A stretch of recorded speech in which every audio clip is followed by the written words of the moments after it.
Buenas tardes. Vamos a dar comienzo al Decañas Con correspondiente al mes de julio. Julio no, junio. Ya sabe que la cerveza. Bien, todos ya conocen, o la mayoría de los presentes ya conocen qué es o qué tratamos de hacer en el Decañas Con. Pero por si hay algún despistado, decir que lo que intentamos en el Decañas Con es simplemente dar repaso a la vida y obra de un autor, y si ese autor en un momento determinado, como es el caso, tiene novela publicada, pues presentamos la novela y hablamos de su novela. Pero la cuestión es pues repasar la vida y obra, como digo, de un amigo, de un escritor.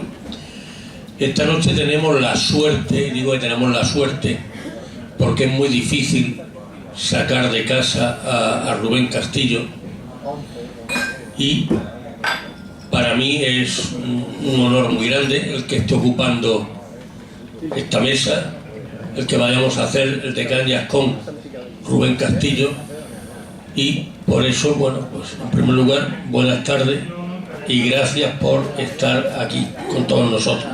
Gracias a vosotros por invitarme. 10-20. ¿Soplo yo también? Sopla.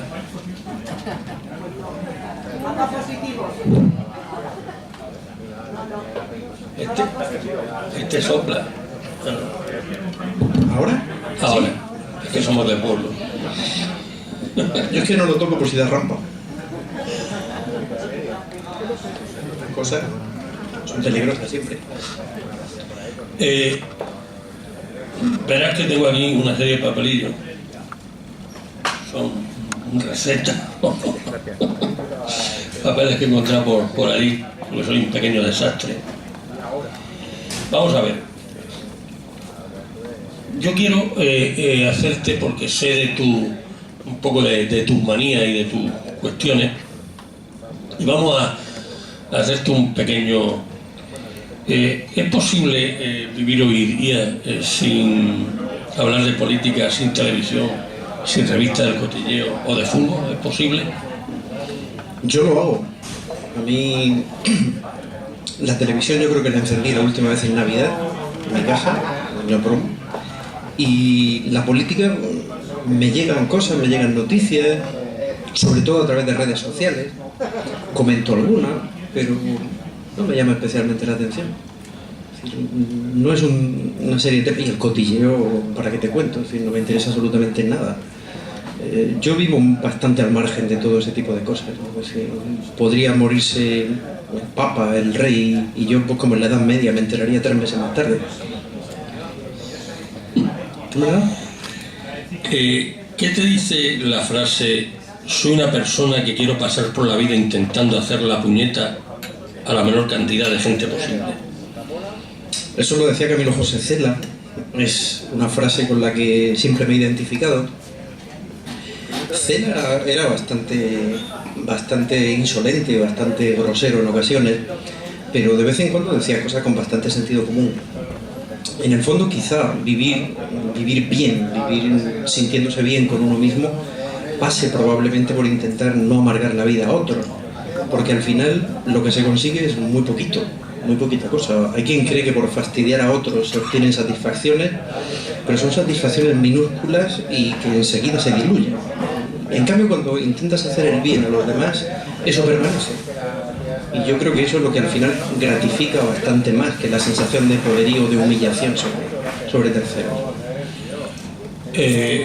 No hace falta que diga que en cualquier momento pueden preguntar lo que quieran a Rubén, a mí no, a Rubén, que es el invitado, y que si alguien quiere comprar La Voz Oscura, también puede hacerlo. Tenemos aquí una serie de ejemplares y a disposición del público por un módico precio. Bien, bueno, vamos a ver, Rubén, ¿por qué escribes? ¿Cuándo empieza? ¿Cuándo te sale a ti viene la cuestión esta de escribir? ¿De siempre, de toda la vida? No, yo lo que he sido toda la vida ha sido lector. Es que habla de literatura y se fastidia. Yo he sido siempre lector. ¿Sí? Yo he sido siempre una persona que le ha gustado mucho leer desde niño. Como tú sabes, yo me he criado en una biblioteca, mi tía era bibliotecaria, y mientras el resto de mis amigos a lo mejor estaban jugando al fútbol o haciendo otra serie de cosas, que yo también lo he hecho, me pasaba casi todo el tiempo encerrada entre libros. Eso me aisló bastante de la gente, pero me hacía sentir muy bien. Y la faceta de escritor vino bastante después. Yo no he entendido nunca la gente que se lanza a escribir si no tiene primero muchas lecturas. Yo para contar algo necesito tener palabras. Y las palabras solo te las dan las lecturas y que se vayan quedando palabras en tu cabeza. Llega un momento en el que quieres contar una historia y ya tienes vocabulario, ya tienes recursos. No porque lo hayas estudiado, sino porque tu cabeza se ha impregnado de todo ese vocabulario. Eso en mí ocurrió casi a los 18 o 19 años. Hasta ese momento yo me había dedicado a leer, y en ninguna etapa de mi adolescencia o de mi niñez se me ocurrió la idea de que yo pudiese terminar escribiendo un libro. Jamás. Eso empezó a bullir en mi cabeza casi con los 20 años. ¿Cuántos libros llevas publicados, Rubén? Así de a bote pronto. 1, 2, 3, 4, 5, 6, 7, 8, 9, 10, 11. Tengo yo aquí reseñado 12, quizá. Creo que son más. Fran a lo mejor lo sabe, yo creo que va por 17, una cosa así. Pero el número exacto no. Algunos. No lo sé. ¿Cuál de esos libros, si te acuerdas, te ha costado más trabajo el escribir? Porque no sé cuál es tu proceso de creación literaria, no sé exactamente cuál es, no sé si recoges documentación, si recoges tal, y después te pones a escribir, pero ¿cuál te ha costado más a la hora de escribirlo, o con cuál has sufrido más? Por un país desconocido, un libro de versos, el único libro de versos que he publicado, y me costó mucho trabajo porque era una cosa muy personal. En las novelas no, en las novelas yo me disfrazo de otras cosas, cuento historias que no tienen nada que ver absolutamente conmigo, pero en ese libro de versos sí conté cosas mías, cosas de dentro, y a pesar de la cercanía me costaba muchísimo trabajo.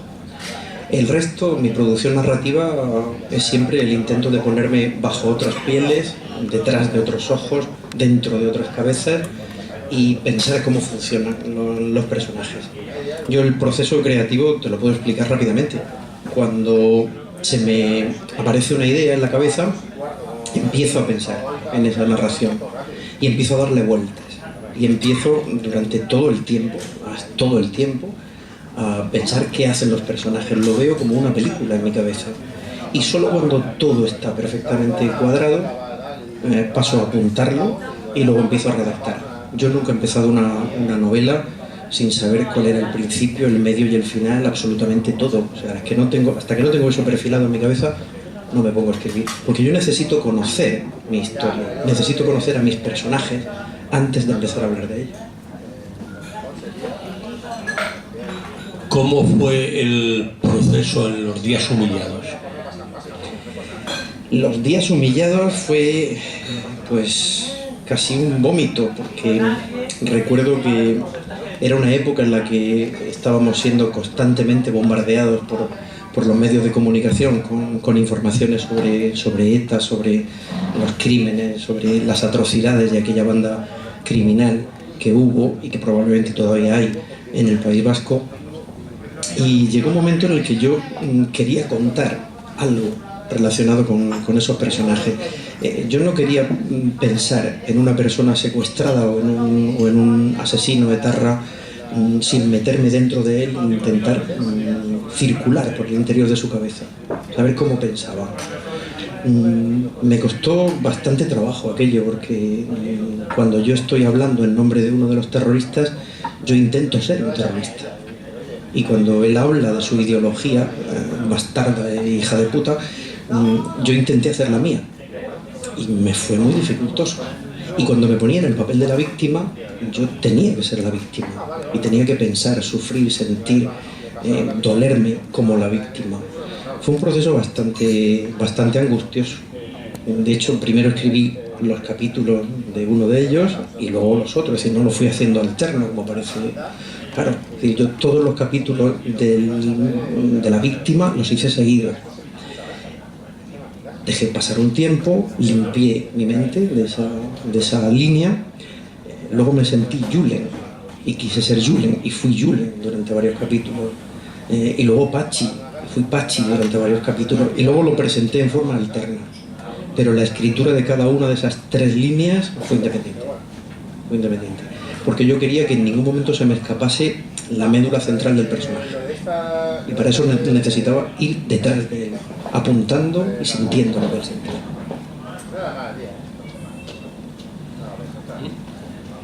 Curiosa la manera en que está relatado.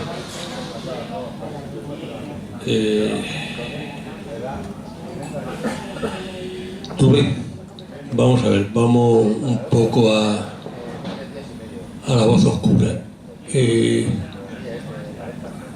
Dicen que es una novela juvenil. Sí.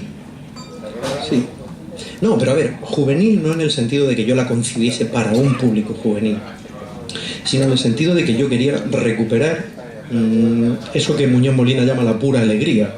Es decir, la alegría de contar, la alegría de construir una historia que se percibiese desde el principio como una intriga, como una apuesta, como colocarle a los lectores delante una historia y decir, venga, intenta desentrañar esta historia.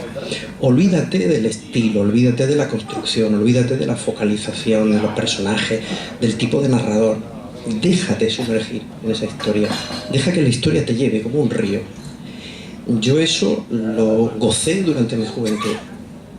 Cuando ya te conviertes en un lector adulto, y más en mi caso, que soy filólogo, profesor de literatura, crítico literario, estás contaminado, pierdes esa pureza que yo tenía con 12, con 13 años, cuando yo leía a Enid Blyton, cuando leía a Agatha Christie, cuando me ponía a leer una historia de los 5 y me emocionaba, y en ningún momento me planteaba 4 niños y un perro aquí resolviendo enigmas. No, esa era la normalidad, lo tenían que hacer así.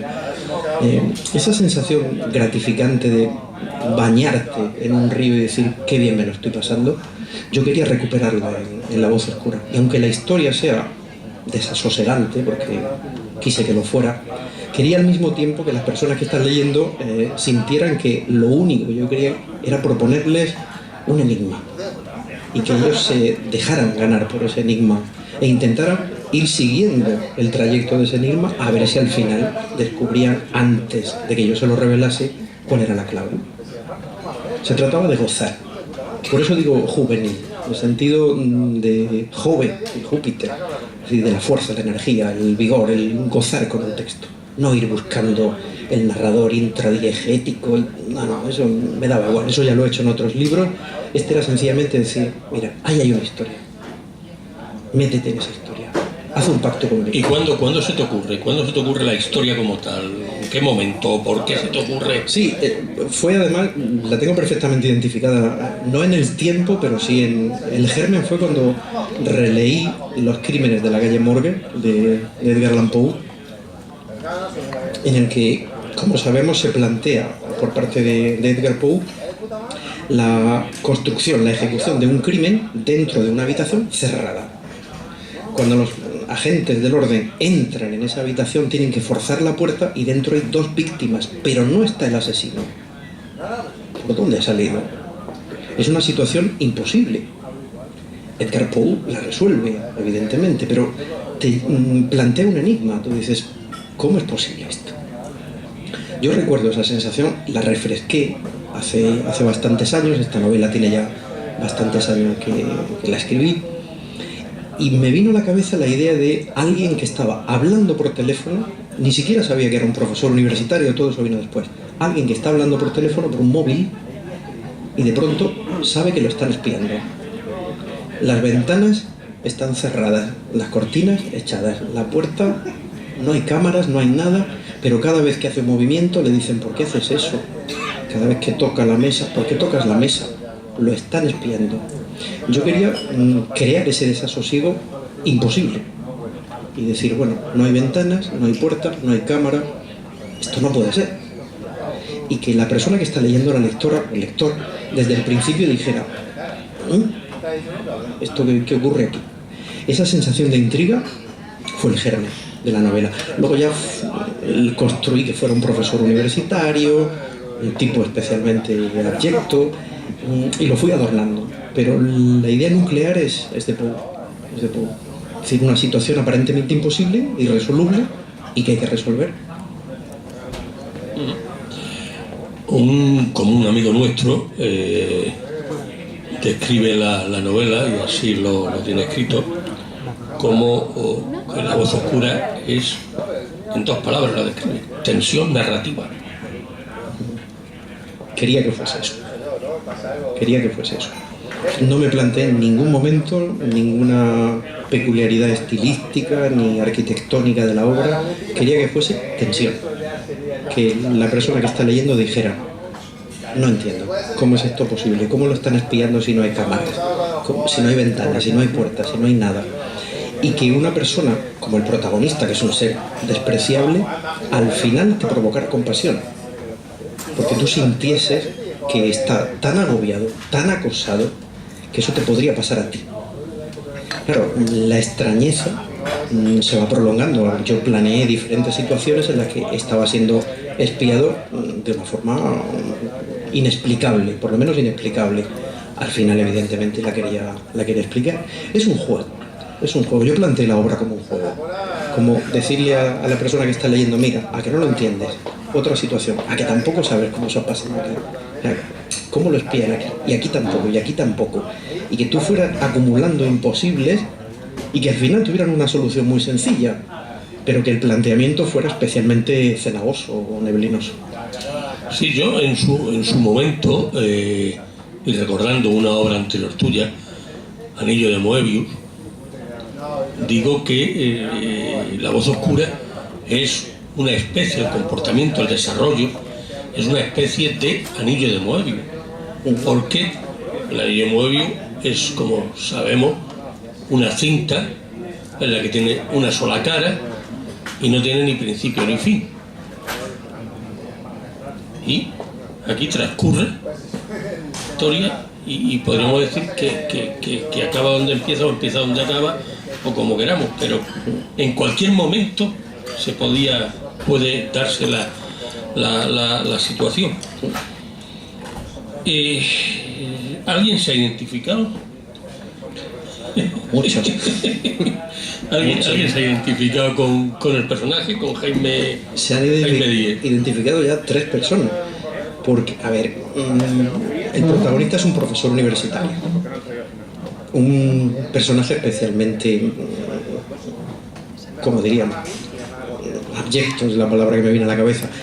Es un hombre altanero, es un hombre soberbio, es un hombre que trata muy mal a sus becarias, que presume de que todos los años se lía con la alumna más guapa que tiene en la facultad, que considera inferiores al resto de compañeros de su claustro, es decir, un hombre muy pagado de sí mismo.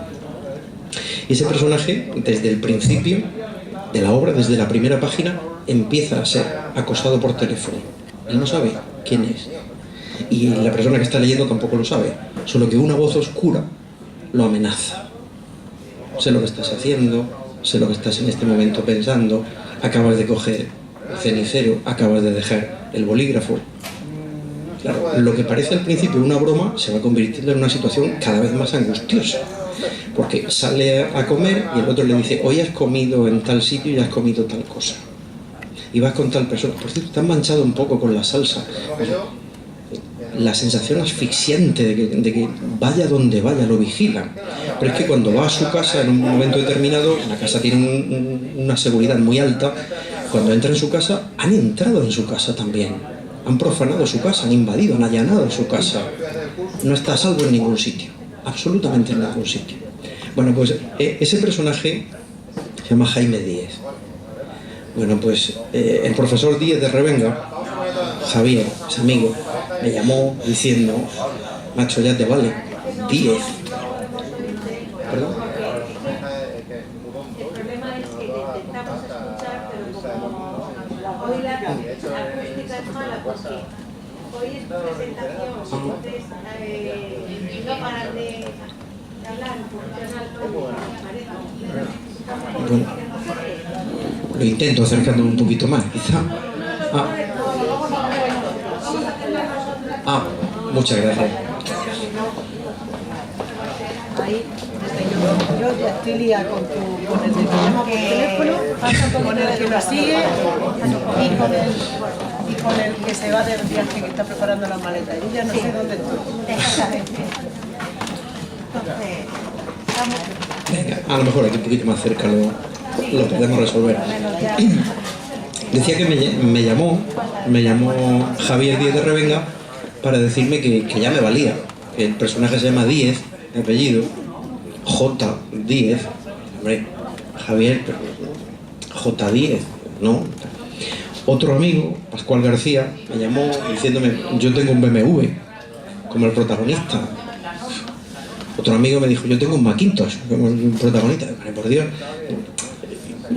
está bien, pero el personaje no está basado en nadie, absolutamente en nadie. Yo no he conocido nunca a una persona así. Aparte que no creo que exista una persona como la que yo he dibujado, porque yo quería que fuese un monstruo en todos los sentidos. En el sentido profesional, en el sentido machista, en el sentido clasista, en el sentido desdeñoso, en el sentido altanero. Es un personaje que no hay por dónde cogerlo, realmente. Y yo quería hacer lo más complicado, era dibujar un monstruo y que los lectores le tuvieran lástima. Lástima. Porque, más que lástima, compasión, en el sentido etimológico, es decir, sentir que sufren con él. Porque cualquiera que experimente lo que él está experimentando, la sensación de me están llamando, me vigilan, no sé dónde están, pero hay alguien que me... La sensación de sentirse observado es angustiosa. Es angustiosa. Hay gente que tiene la enfermedad, es decir, de sentir que lo están mirando, pero cualquiera de nosotros, si por teléfono nos dicen: te estoy viendo ahora mismo, un gesto con la mano, ahora está cogiendo la copa, ¿desde dónde me miran? Al principio puede parecer una broma.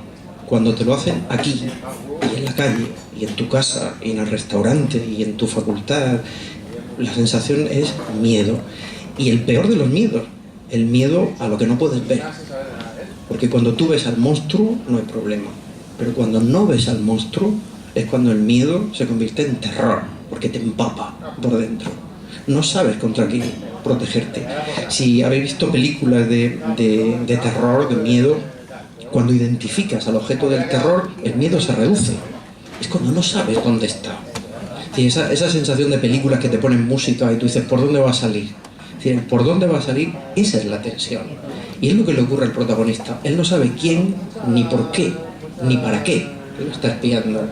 Y pasan las páginas y páginas y páginas y está en esa zozobra hasta casi el final, que es cuando decido yo explicar la situación.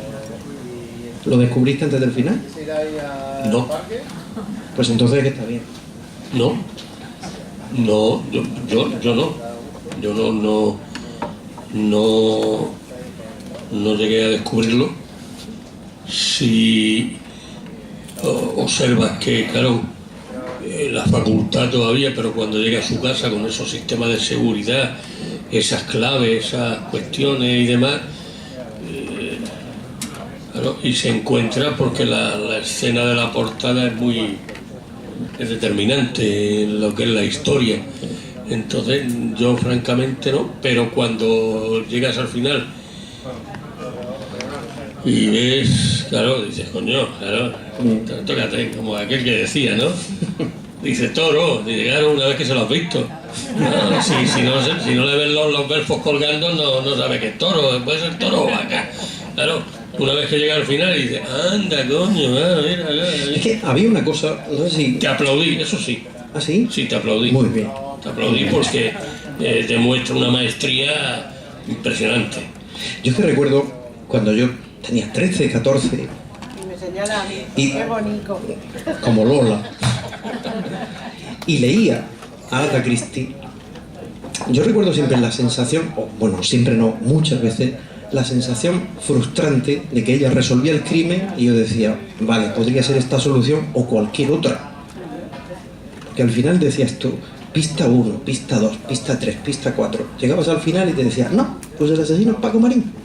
Y tú, ¿cómo que Paco? Sí, porque tú, me has cambiado los naipes aquí. Yo no quería eso. Yo quería que llegara al final, se resolviese, pero que todo tuviera una lógica que te permitiese entender la novela desde el principio hasta el final. No que en el último momento el malo sacara el conejo de la chistera, sino que ese conejo dijeras, ah, porras. Esa escena final que ocurre, bueno, en las páginas últimas, en las que se le explica al profesor quién lo ha espiado, por qué y cómo, y le va explicando todas las escenas, cómo las han hecho, es lo que a la persona que está leyendo yo quería que le fuese dando luz. Anda, es verdad, qué sencillo era y no lo vi. Luego, cómo lo espiaron en el cementerio. Ay, qué sencillo era y no lo vi. Cómo entraron en su casa con un código de seguridad que no conocía. Ay, qué fácil era y no lo vi. Es decir, la aparente facilidad que durante el transcurso de la narración yo escamoteo a los lectores. Se lo presento como una cosa imposible. Y el truco consiste en que la persona que está leyendo diga, no puede ser. Al final va a ser una solución fantástica. No, solución realista, pura y dura. Y dices, ah, claro. Eso no me ocurría a mí con Agatha Christie.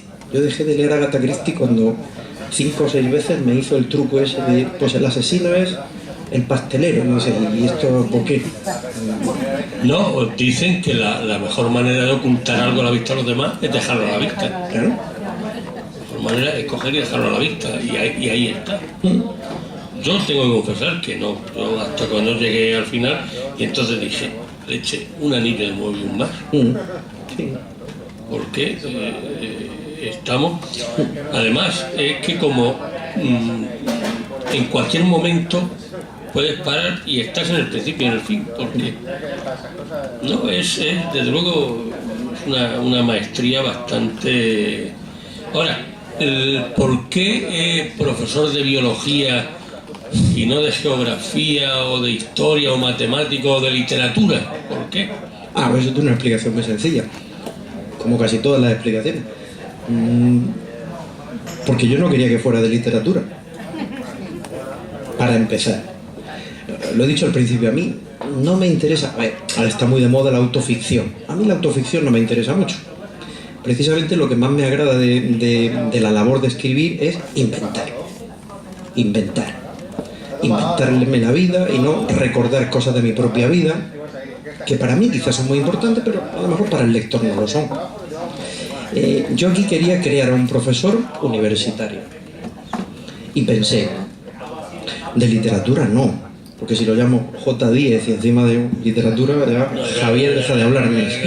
Te cuelgan. Javier me cuelga un pino, ya está. Otros ámbitos, pues yo no los controlo, bueno, no controlo ninguno, pero decía, bueno, arquitectura. Pero el problema de la biología era que un compañero que yo tenía cuando estaba en la época de estudiante estudiaba medicina y tenía un atlas anatómico de Sobota que me tenía fascinado. Yo me dedicaba a mirar aquellos dibujos como la gente que ve libros de arte. Yo miraba las ilustraciones de Sobota, veía los músculos, el tejido cardíaco, no sé qué, unas ilustraciones, eso era precioso, eso ni el Partenón, o sea, una maravilla. Y me tenía fascinado aquel libro.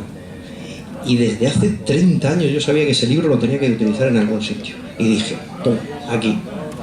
Hombre, cuando tenía el hombre que dar una clase sobre los fosfolípidos, no sé qué, pues ¿qué hacía yo? Como sabe mi amigo Salva, San Google. Me iba, buscaba los fosfolípidos, los fosfoglicidos, no sé qué, soltaba una parrafada del Google como si yo supiera lo que estoy diciendo, y el hombre quedaba muy bien. Él era profesor de eso, yo no, lógicamente. Siempre me gusta extrañarme en los libros. Yo he hecho libros que el protagonista es un nazi. He hecho libros que el protagonista es un conserje de instituto que está mal de la cabeza, un psicópata. He hecho, es decir, ya está. Uy, también he puesto un profesor de literatura, evidentemente, pero ya lo hice una vez. La grieta del infierno, ya está. No me interesa más. A partir de ahora, pues otro tipo de personaje. Y aquí el profesor tenía que ser de una disciplina científica, porque eso le hace ser más soberbio todavía, y me gustaba la idea de que fuera de biología. Tú fíjate, para meter el sobota, la excusa para meter el sobota fue escribir este libro. Yo creía que estabas intentando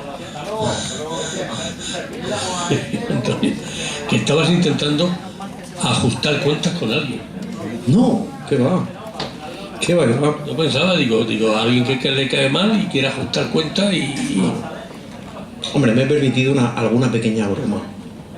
Hay un personaje en la novela que se llama Victoriano Pozo, que es un profesor que yo tuve, pero no pasaba de ser una pequeña broma de poco sangrado. No era una cosa demasiado hemorrágica. Lo citaba ahí, cambié un poquito el nombre, cambié un poquito el apellido, tampoco mucho. No porque yo quisiera que se le identificara, o sí, pero tampoco iba... Pero el resto no, el resto es totalmente ficcional. El personaje protagonista, si existe alguien así, qué asco, por Dios. Qué asco. A ver, profesores que le dejan los exámenes para que se los corrijan sus becarios, así. Profesores que de vez en cuando tengan una affair con una alumna, estamos hablando de universidad, así. Que consideren a los demás inferiores, también. Ahora, que todo eso se dé junto es Frankenstein, es Mostrenko. No sé si... Yo desde luego no lo conozco, ¿eh? La creación... A ver, yo quería que fuera una creación muy aparatosa. Que tú dijeras, qué asco de personaje. Cómo trata a las mujeres, cómo trata a sus subordinados, cómo trata a sus compañeros, cómo trata al Bedel. Con un desprecio clasista lamentable. Es decir, ¿qué has entrado en mi despacho? ¿Tú a quién le has pedido permiso? Es decir, desdeñoso, una cosa...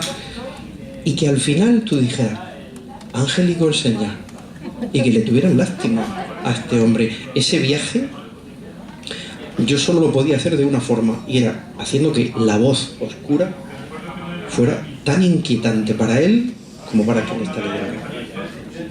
Que tú estuvieras leyendo y te estuviera poniendo el pelo de punta.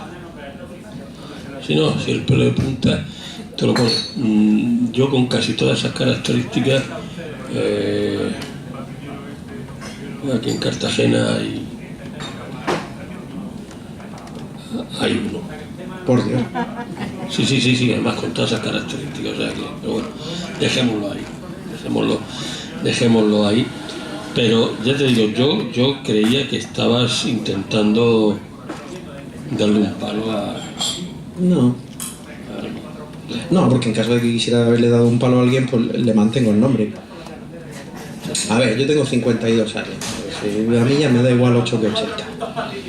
Eres un chiquillo. Yo ya he llegado a una edad, es que me da exactamente igual todo. A ver, la gente que me conoce lo sabe, yo soy bastante huraño, me trato poco, no salgo de mi casa, con lo cual si alguien se me enfada, pues que me da igual. Pero volvemos al principio.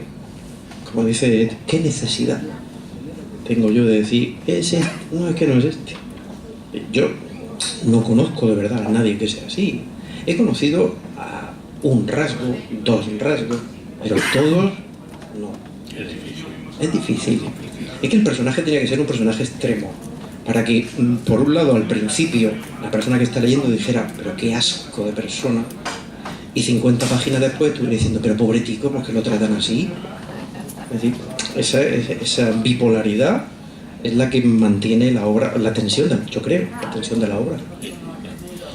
La mantiene de luego de principio a fin, y además hay que leerla. Es una de las novelas que no debe uno de perderse. O sea, yo por lo menos lo considero así. Rubén, en tu faceta de crítico, ¿qué te resulta más complicado? ¿Criticar o escribir? Yo es que no sé si soy crítico literario. Yo... Bueno, comentarista literario. Sí, es otra cosa. Comentarista literario. Yo nunca he pretendido ser crítico. Yo no sé cuántas críticas he hecho en mi vida de libros, 1500 quizá o más. Pero yo en ningún momento he intentado sentar cátedra. Yo cuando termino un libro lo que intento decirle a la persona que va a leer amablemente mi reseña es: mira, a mí me ha parecido esto una maravilla por esto, o esto yo creo que no merece la pena por esto. Yo, siempre pongo yo pienso que, yo creo que.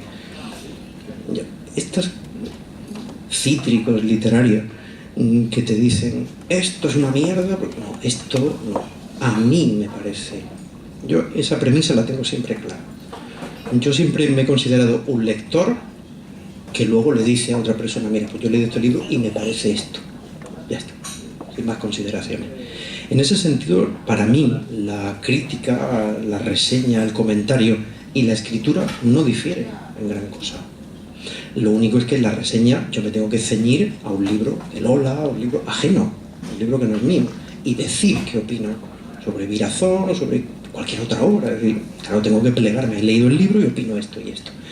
Y en la creación somos más libres, podemos decir lo que queramos. La creación literaria es maravillosa porque te permite, es probablemente la creación artística en general, el único territorio en el que nuestro corazón de verdad es libre, plenamente libre. En la vida estamos determinados por la economía, por la política, por la religión, por la sociedad, por la familia, por las conveniencias, por la hipocresía, mil cosas. Pero cuando tú coges un folio o una pantalla del ordenador, eres puramente libre, puramente libre. Te inventas un mundo, te inventas una vida, te inventas personas, les das vida a personas. Y cuando tú te mueras, esas personas siguen vivas. Eso es increíble. Eso no te lo da nada, absolutamente nada. Porque tú tienes hijos, bueno, yo tengo hijos, tienes hijos, sí. Tú tienes hijos y tus hijos los moldeas tú y los amigos y la madre y el amigo de la guardia y el profesor del cole, entre todos. Pero cuando tú coges una historia y tú dices: mi protagonista se va a llamar así, y va a ser así, y le va a pasar esto, y va a hacer tal cosa, y va a terminar de tal manera, lo decido yo soy Dios.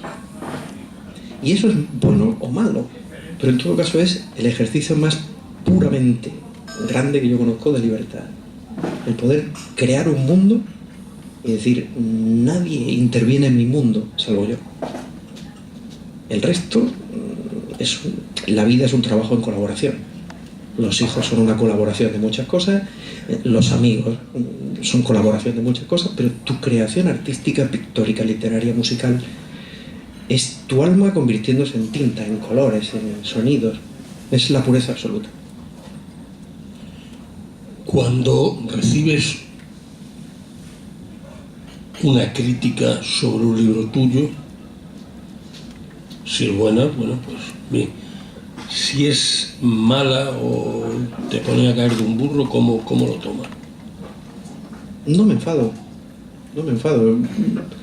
A ver, no me enfado por una sencilla razón, porque pecamos muchas veces de soberbia los creadores. Creemos que lo que es importante para nosotros es importante para el resto. Y no es así.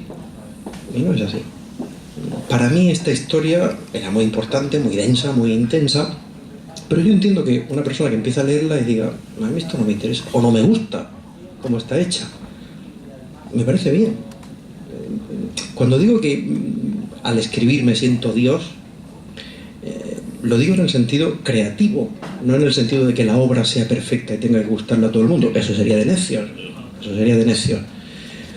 De hecho, uno de los criterios que yo mentalmente manejo para saber que alguien es un imbécil es que se cabree porque lo critique. Ya inmediatamente sé que esa persona es un soberbio y conocemos unos cuantos.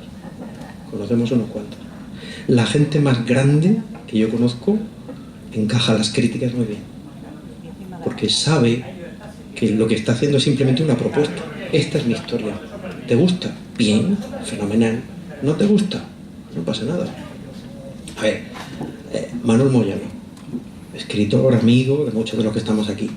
Manuel Moyano lee un libro mío y me dice: este a mí no me ha gustado.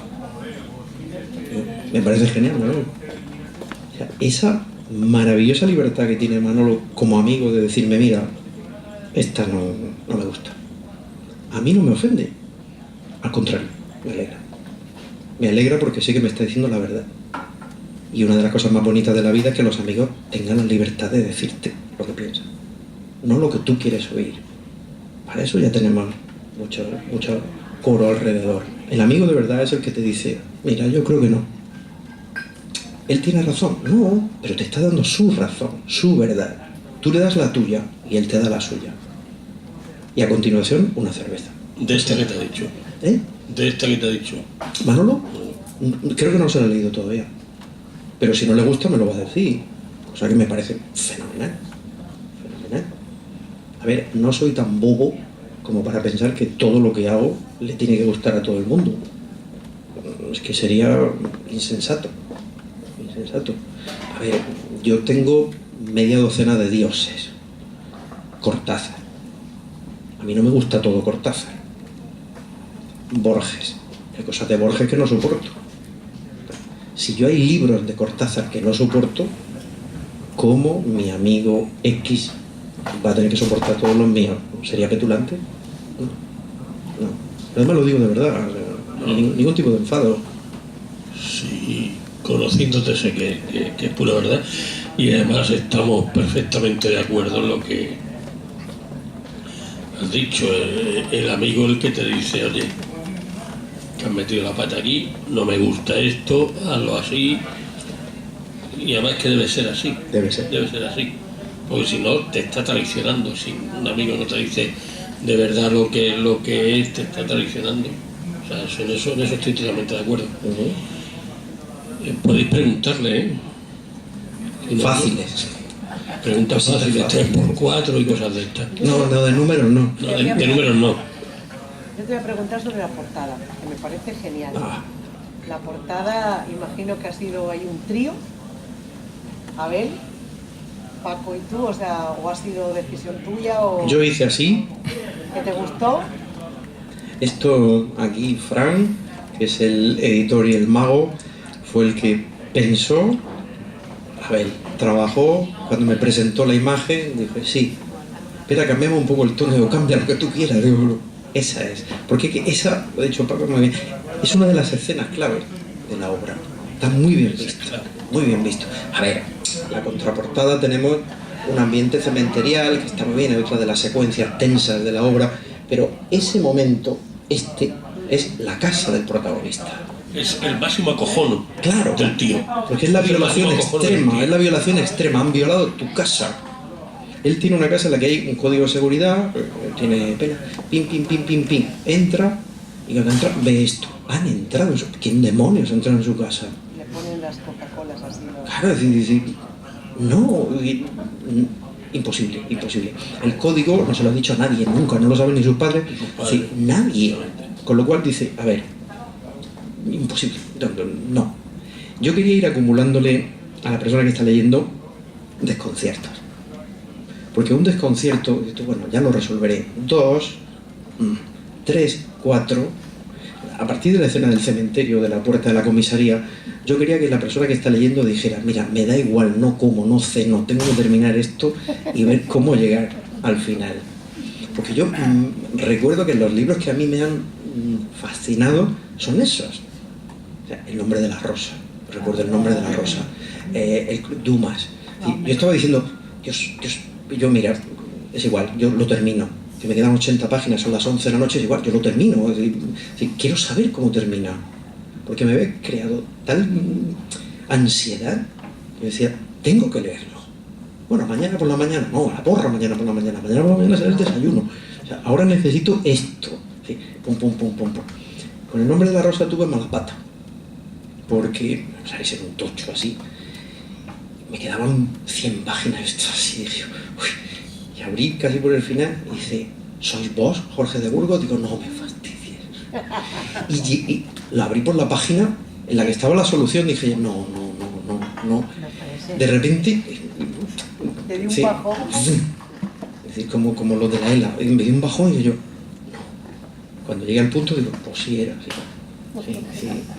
Jo. Desde entonces ya me he acostumbrado a que por mucha ansiedad que tengo no paso la página. Es decir, no, porque digo, la mala sombra va a ser, ¿ha sido tú, Paco? Ostras, no. Pasito a pasito. Pero a mí los libros que de verdad me han generado esa tensión, yo los he agradecido mucho. En el plano juvenil, a eso me refiero con juvenil, no juvenil por edad del lector, sino por espíritu de lectura. A ver, yo he leído a Milan Kundera y he bostezado como Dios manda con Milan Kundera, que no hay quien lo aguante. Es decir, y estoy bostezando y estoy diciendo, esto que lo tengo que terminar, por Dios. Por favor, es que la insoportable levedad del... ¿Estás leyendo esto? Es que es Kundera, por Dios, tengo que leerme esto. Y ahora ya no. Ya he saltado una edad que dices tú, página 5 y me está provocando subluxación de mandíbula y dices, anda la porra. Pues no tengo cosas que hacer yo. Pues no hay libros bonitos en el mundo. Bueno, la cantidad que hay. Oye, ¿en qué estás metido ahora? ¿Estamos creando alguna cosa o...? Hace 4 años que no he escrito nada. Pero todo esto son ¿por culpa obras que tuya tenía... o por culpa del chiquillo? No, culpa mía. Es un bloqueo mental. A ver, Los días humillados, que publicó Frank, La voz oscura, que me ha publicado también Frank, le voy a poner una placa en mi casa. Su nombre hemos visto. Y todos esos libros son libros que ya tengo escritos desde hace mucho tiempo. Hace 4 años no he escrito nada. Ahora tengo una idea en la cabeza y tengo un título, pero de momento no hay nada más. Saldrá cuando tenga que salir. Yo no tengo... Hay otra novela mía que sale ahora para octubre o noviembre, pero en trance de escritura, como dicen los franceses, no. Tengo, ya digo, un germen de novela y un título, pero está ahí en el limbo y no me he puesto a redactar nada. O sea que para Navidad no tengo nada, ya me he quedado vacío, lo cual está muy bien también. Partir de cero también está bien, digo yo. Los que te seguimos y demás, ¿qué hacemos? Milan Kundera. Milan Leche. La que dice que sale ahora para octubre, septiembre, octubre, de que... ¿Cómo se llama? ¿Se puede saber? Se llama El calendario de Dios. Es un especialista en tirar tarot, pero él tiene poderes. Él es capaz de ver el futuro. No es un farsante, él ve el futuro.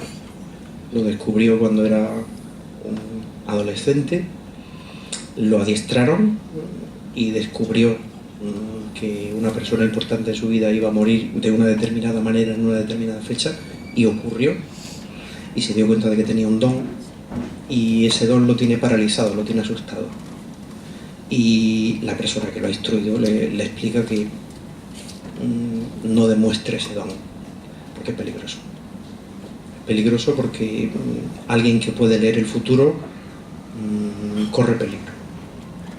Gente que quiera aprovecharse de su poder, gente que quiera utilizar ese don para cosas que no sean especialmente éticas. Y él de repente se encuentra en una situación tremenda en la que descubren ese poder, matan a su mujer, lo persiguen. En fin, una historia un poquito larga también. Tampoco tenía ni idea del tarot. El tarot es una cosa que no me interesa lo más mínimo. O sea, los arcanos mayores, los arcanos menores, ni creo, ni me lo han hecho, ni me interesa, ni nada. Pero precisamente se trataba de otro juego, otra apuesta, otro mundo que no conozco, pues explorándolo. La siguiente, pues a saber qué. Esa idea que decía Nietzsche, que decía el hombre superior, yo lo aplico al escritor, que era un niño y un bailarín. Un niño porque está siempre jugando con la existencia, y un bailarín porque se pasa el día haciendo piruetas. Bueno, pues yo eso, más que con el hombre superior, lo relaciono con el escritor. El escritor que hace siempre la misma historia, no voy a citar nombres, Antonio Gala, por ejemplo. Pues, ¿qué? Te lees dos y dices tú, bueno, ya está, ya lo he leído todo. A mí me gusta más el escritor que en cada apuesta te hace entrar en territorios nuevos. No por afán sino por medirse a sí mismo. Ahora voy a ser una mujer, ahora voy a ser un terrorista, ahora voy a ser un demente, ahora voy a ser un niño, ahora voy a ser... Es decir, y amolda su voz a la mente y a la entidad de criaturas distintas. Eso es lo que me parece más interesante. Más arriesgado, pero más interesante. Tú contigo te lo pasas de puta madre. Que tú contigo te lo pasas de puta madre. ¿Por qué? Joder, te diviertes bien. Yo me lo paso bien leyendo. En conversación con los difuntos, como decía Quevedo. Nada más, los difuntos son los que tienen más cosas interesantes que decir. La verdad es que, estando Shakespeare, leer a Antonio Gala, sí. Yo nunca, a pesar de haber hecho crítica en la verdad, en la opinión... ¿Está vivo todavía Antonio Gala? No sé. Sí, está así. Está vivo todavía. Está renqueante, ¿no? Está renqueante, pero está vivo. delicado, sí. Hace poco le hicieron un homenaje y eso. ¿Cómo? Está en Formol, En Formol. ya dentro de un bote de Formol, y ahí sobrevive. Es un caso raro el de Antonio Gala, por eso es un escritor muy dotado lingüísticamente, pero que se dejó empapar por la ñoñería y ya solo se dedicó a una determinada línea y no sale de ahí y ya está. Y me parece un poco triste, porque yo he leído cosas de Anillos para una dama, entonces, tiene cosas que dices tú, aquí hay un escritor, y se malbarató él solo, por lo que fuera, no lo sé. Me imagino que uno elige o la exigencia o la fama, y él apostó aparatosamente por la fama, por la notoriedad, por salir en televisión, por el bastón, por el show. Era un perro, ¿no? Sí, Troilo. Iba con un perro, ¿no? Troilo. Escribió un libro muy bonito, Charlas con Troilo. Pero hizo lo que, en mi opinión, no debe hacer un escritor. En mi opinión, insisto. Y es convertirse a sí mismo en un personaje. Yo no he conocido a nadie más gris que Antonio Muñoz Molina. Gris. Es decir, lo ves con esa barba de homeless que se ha dejado últimamente y dices tú, un hombre que habla en un tono medio, que nunca protagoniza ningún show televisivo, pero que hace un libro y tiembla en misterio. Eso es. Es decir, el escritor que se postula él mismo como imagen, Luis Antonio de Villena, Antonio Gala, a mí no me interesa. No me interesa. Porque muerto el personaje, cela en buena medida. Muerto el personaje, muere el interés por su obra. Lo cual es injusto también. Pero ocurre. Vincular tanto de tu obra a tu imagen, cuando la imagen desaparece, se corre el peligro de que la obra caiga en el olvido. Y yo creo que la obra de Antonio Gala va a caer en el olvido por eso, precisamente. Oye, Rubén, ¿volverás a la poesía, a hacer algo de poesía? Nunca. ¿No? No. Lo tengo bastante claro. No. ¿Tenía algún que otro poema? No. Vamos, si dices que no, es que no. No. No sé si ha quedado claro. O sea, no. No, te tocaré en el hombro si ¿Sí? caes en la tentación y... No creo. Nunca se puede decir de esta cerveza no beberé, pero creo que no. Entonces, soy un privilegiado, porque el único libro de poesía que has escrito lo presenté yo. No, privilegiado soy yo. ¿Esa es tu opinión? Claro. Es decir, en tu biografía, Rubén Castillo escribió un libro de poesía, escribió poesía, y fui yo que lo presentó, pues eso me da un... Pues, a ver, ese libro surgió, bueno, por circunstancias especiales, Pero a mí me resulta súper extraño cuando en cualquier mención, yo qué sé, una crítica en internet o donde sea, Rubén Castillo, novelista y poeta. Joder, por Dios. Es decir, ¿qué va? En muchos sitios, ¿eh? Eso es mucha palabra. En muchos sitios, te lo digo porque yo esta mañana que me he dedicado a ti, después me tomé casi media botella de vermut para poder digerirlo cada vez que buscaba y poeta.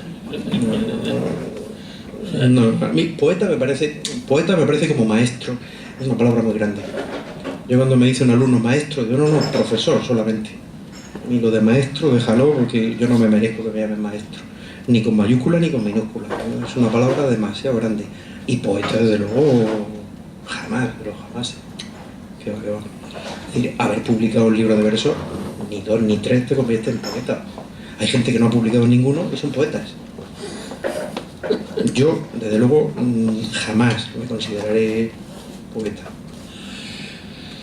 Bueno, vamos a ir acabando. Rubén, pero antes de acabar, ¿cómo ves el panorama literario en la región? ¿Cómo lo ves? ¿Cómo... No me mires así, coño, que me está... Vaya una pregunta. No, ¿cómo lo ves? Con una sola palabra, bien, mal, regular. No sé, no contesto. Abriéndose. Durante décadas hemos tenido mucho complejo de que éramos periferia, de ser la esquinita sureste ahí que parecía que no contaba para nada, y de pronto lo que eran excepciones, Castillo Puche, Miguel Espinosa, Carmen Conde, se convierte en una normalidad. Muchos escritores de la región sonando en suplementos nacionales, haciéndose presentes en premios de entidad como el Herralde, yo creo que el panorama está cambiando y además de una forma bastante evidente. Hace 20 años hubiera sido impensable, absolutamente impensable. Es decir, Manuel Moyano, finalista en el Herralde. Estamos hablando de Anagrama, estamos hablando de Barcelona, estamos hablando de Lola presentando en Barcelona, estamos hablando de que de repente, ¡pum!, sale la gente de aquí fuera y que de fuera se mira a la gente de aquí, ya no como una cosa terruñera, folclórica o Vicente Medinesca, sino creadores. Pero ese complejo yo creo que cuesta trabajo quitárselo de encima. Siempre hemos sido una provincia asociada a la inexistencia literaria, insisto, salvo puntuales excepciones, pero cuando la gente dice, bueno, hay muchos escritores en Murcia y no se les hace caso, venga, yo a esa persona le digo, dime escritor de Badajoz.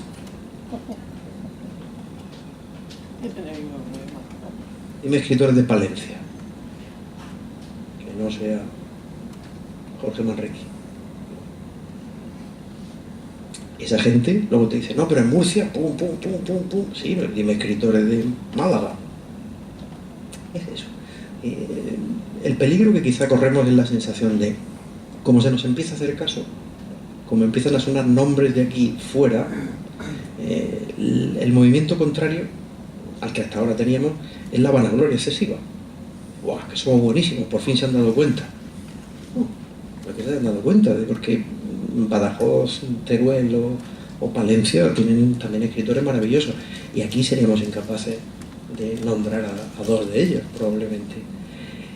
Yo por cercanía, evidentemente, leo muchos autores de la región y me gustan mucho. A mí.